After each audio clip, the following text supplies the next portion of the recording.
Thursday marked the 11th day of strikes across France against French President Emmanuel Macron's pension reform plan. The protests come amid a deadlock in discussions between the unions and the government, and Macron supporters were quick to defend the French leader.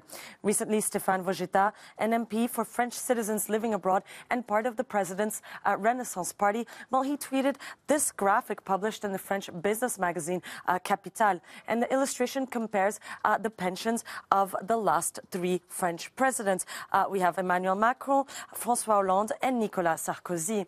And it explains that Sarkozy, who was the head of state between 2007 and 2012, currently receives 11,400 euros after tax per month. François Hollande, president between 2012 and 2017, receives 15,000 euros per month after tax. But Capital explains here that Emmanuel Macron has in advance renounced the presidential pension and that he hasn't held any other paid political positions. So is this true? Well, not exactly.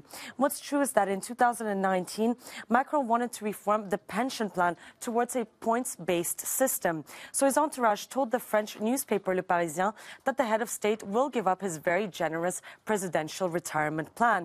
Former French presidents receive approximately 5,200 euros per month for their pension. In addition to that, they're also guaranteed housing, their travel expenses are paid for, as well as their security and administrative teams. And there's also no minimum age requirement, as is the case of other French employees. As a reminder, Macron wants to raise the retirement age from 62 to 64, but that's not the full pension rate. Most French people receive the full rate at 67 years old.